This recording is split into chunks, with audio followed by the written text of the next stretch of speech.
Hi everyone. In this video we will see concept and causes of poverty in India. Poverty is a state or condition in which a person or community lacks the financial resources and essentials for a minimum standard of living. Poverty means that the income level from employment is so low that basic human needs can't be met. According to World Bank, poverty is pronounced deprivation in well-being and compromises many dimensions. It includes low incomes and the inability to acquire the basic goods and services necessary for survival with dignity. Poverty also encompasses low levels of health and education, poor access to clean water and sanitation, inadequate physical security, lack of voice, and insufficient capacity and opportunity to better one's lives. In India, 21.9% of the population lives below the national poverty line in 2011. In 2018, almost 8% of the world's workers and their families lived on less than US $1.90 per person per day international poverty line.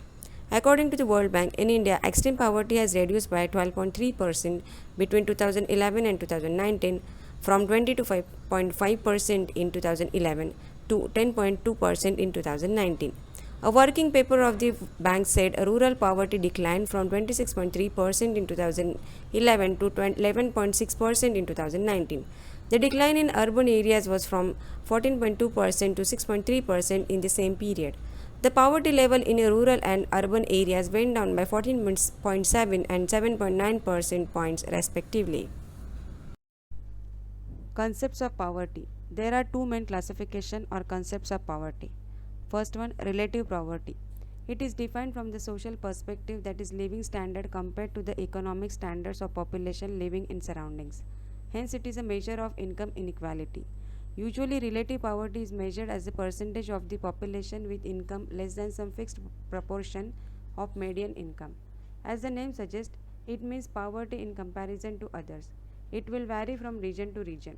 Relatively poor are those who can manage the basics but are still not quite into the category of middle class. Second one, absolute poverty. A condition where household income is below a necessary level to maintain basic living standards, that is food, shelter and housing.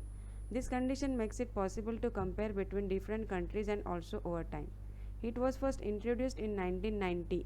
The dollar a day poverty line measured absolute poverty by the standards of the world's poorest countries.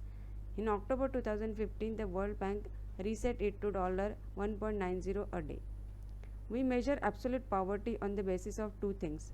First, criteria for minimum calorie consumption. When people are not able to get a minimum of 2400 calories per person per day in rural areas and 2100 calories per person per day in urban areas, these people are categorized as living below poverty line. Second criteria for minimum consumption expenditure. Going by the above explanation, further we assess poverty of a family based on their capacity to spend a minimum amount per day as their consumption expenditure. This amount is set by the government for both rural and urban poor and keeps changing annually or biannually depending on the inflation rate and other factors. The poverty line thus refers to a line which portrays the average per capita expenditure needed by a person to meet their basic needs. This per capita is calculated on a monthly basis. As per the Tendulkar Committee, the poverty line has been set at 816 rupees in rural areas and 1000 rupees in urban areas as monthly income.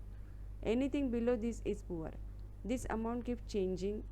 According to the latest survey, about 32% of Indian population is below the poverty line.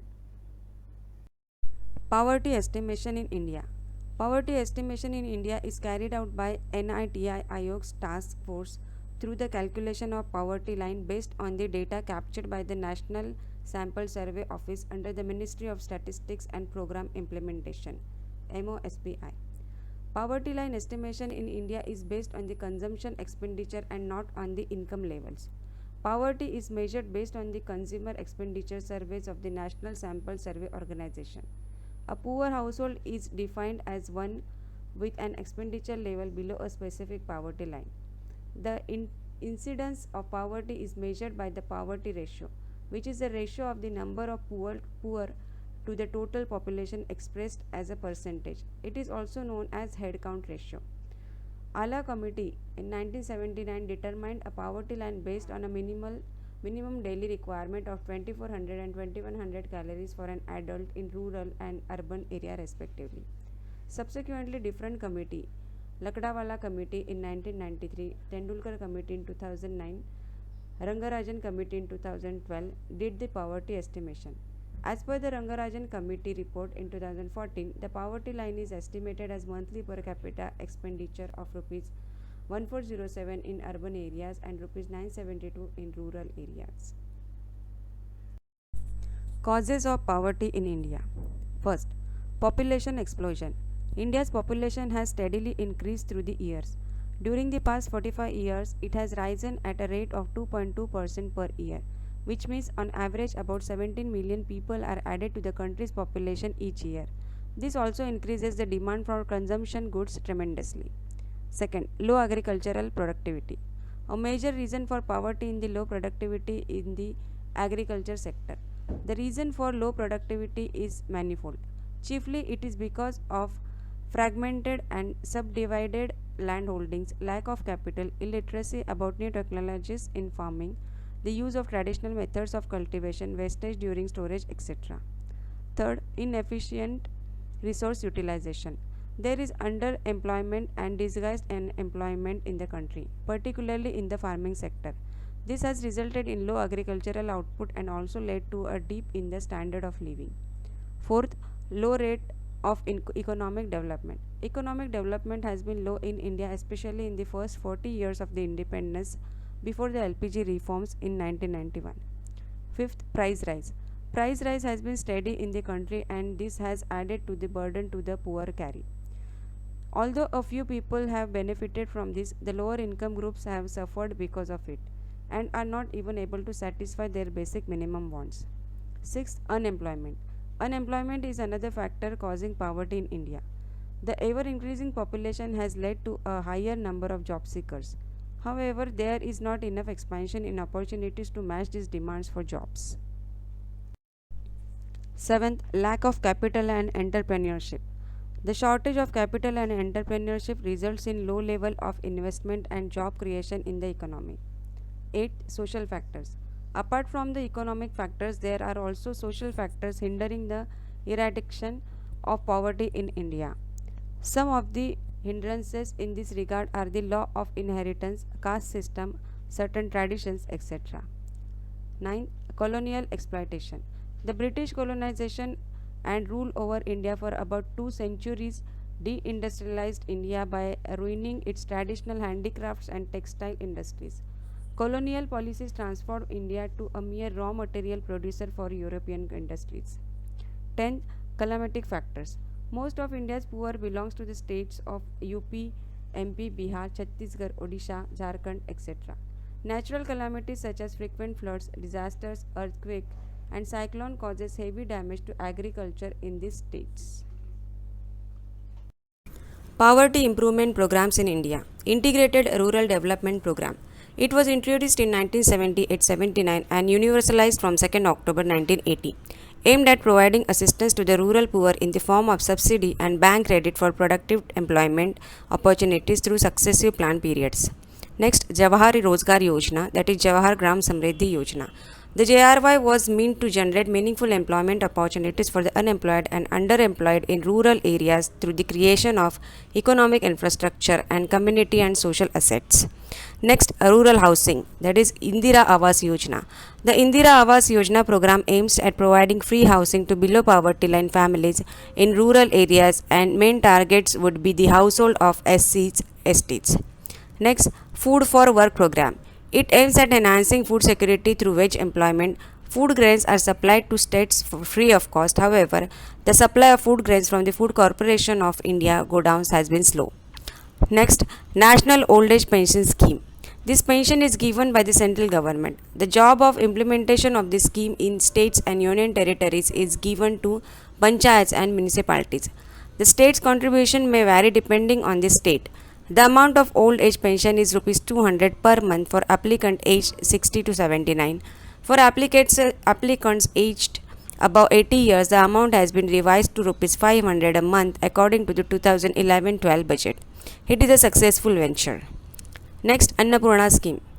This scheme was started by the government in 1999-2000 to provide food to senior citizens who cannot take care of themselves and are not under the National Old Age Pension Scheme and who have no one to take care of them in their village. This scheme would provide 10 kg of free food grains a month for the eligible senior citizens. They mostly target groups of poorest of the poor and indigent senior citizens. Next, Sampurna Gram Rozgar Yojana. The main objective of this scheme continues to be the generation of wage employment, creation of durable economic infrastructure in rural areas, and provision of food and nutrition security for the poor. Mahatma Gandhi National Rural Employment Guarantee Act 2005. The act provides 100 days assured employment every year to every rural household. One third of the proposed jobs would be reserved for women. The central government will also establish national employment guarantee funds. Similarly, state governments will establish state employment guarantee funds for implementation of this scheme. Under the program, if an applicant is not provided employment within 15 days, he or she will be entitled to a daily unemployment allowance.